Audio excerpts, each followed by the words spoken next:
हिमाचल प्रदेश के स्पीति वैली के ठंडे रेगिस्तान में एक छोटा सा ऐतिहासिक गांव बसा हुआ है जिसे ग्यू के नाम से जाना जाता है। एक गांव समंदर तल से लगभग 10,499 फीट की ऊंचाई पर स्थित है।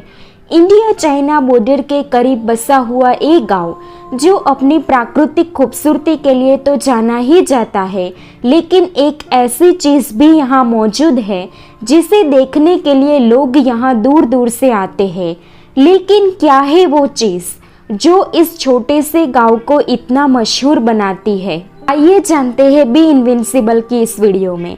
बी इनविंसिबल की वीडियो में एक बार फिर से आपका स्वागत है। दोस्तों, हम बात कर रहे हैं हिमाचल प्रदेश की एक लौती नेचुरली प्रिजर्व्ड मम्मी की। कहा जाता है कि ये मम्मी भारत तिब्बत सीमा पुलिस यानी आईटीबीपी को सड़क निर्माण कार्य के दौरान मिली थी। कुछ लोगों का कहना है कि ये मम्मी खुदाई का काम करते समय देखी गई थी। हालांकि स्थानीय लोगों का दावा है कि साल 1975 में भूकंप के बाद एक पुराने मकबरे को खोलने के बाद भिक्षु की यह मम्मी मिली थी, लेकिन इसके बारे में जानकारी और इसकी खुदाई 2004 के बाद ही की गई थी। तब से आर्कियोलॉजिस्ट के लिए ये रिसर्च का टॉपिक बना हुआ है।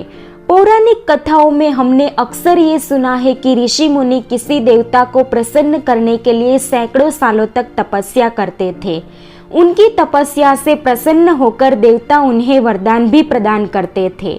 ऐसा केवल हमने सुना है, लेकिन आज हम जिस मॉन्क के बारे में बताने जा रहे हैं वो एक या दो नहीं बल्कि करीब 550 साल से ध्यान में मग्न है।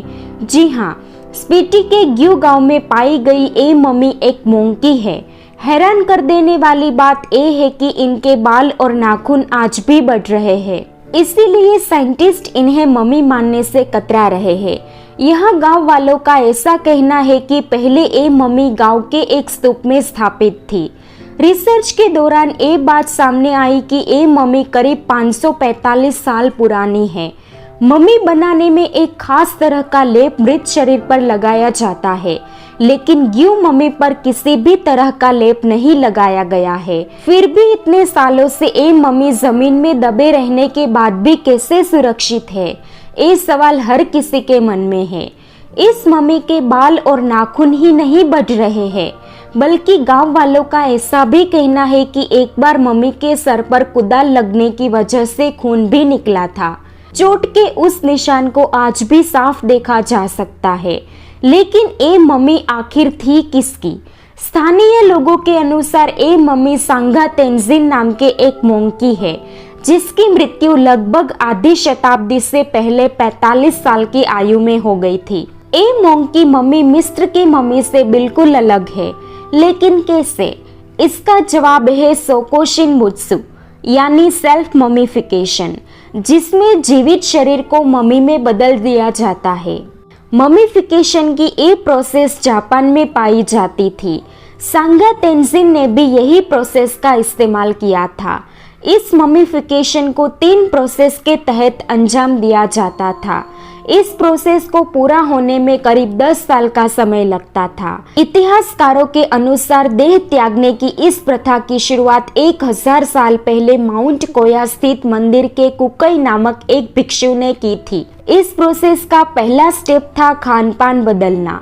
इस स्टेप में भिक्षु मंदिर के आसपास जंगलों में मिलने वाले बीज और नट्स खाया करते थे। इस तरह का आहार भिक्षुओं द्वारा 1000 दिनों तक लिया जाता था। लंबे समय तक इस तरह के आहार लेने से उनके शरीर की चर्बी कम हो जाती थी। भिक्षु खाने में सिर्फ देवदार के पेड़ की जड़ें खाया करते थे। एज ए रिजल्ट उनके शरीर की नमी खत्म होने लगती थी और उनका शरीर सूखने लगता था। धीरे धीरे शरीर पर कंकाल मात्र शेष रह जाता था।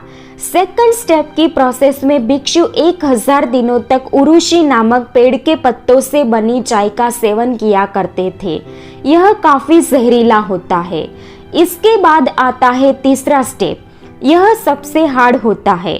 इसमें वे एक मकबरे में खुद को बंद कर लेते हैं।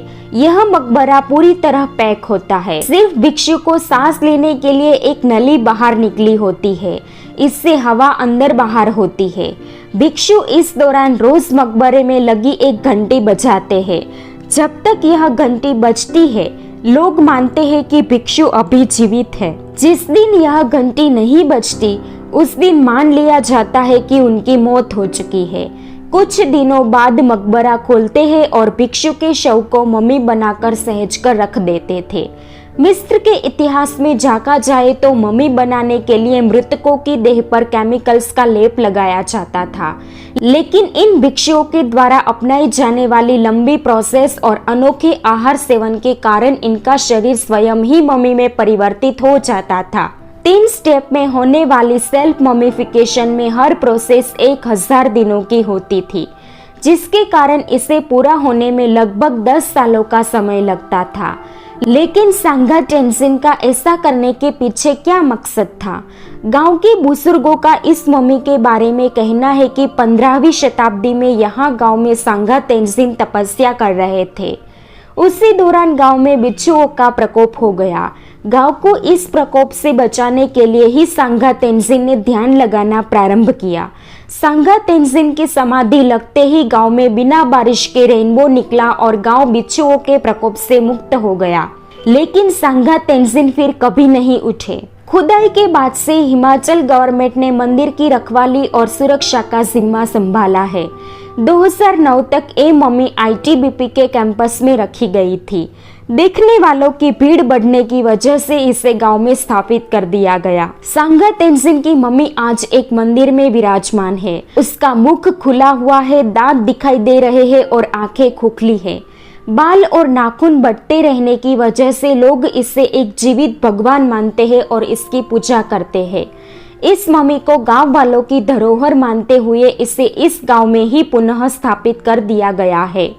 इस मम्मी को एक शीशे के कैबिन में रखा गया है। तो दोस्तों, उम्मीद है बी इनविंसिबल की ये वीडियो भी आपको जरूर पसंद आएगी और आप इसे भरपूर लाइक और शेयर करेंगे।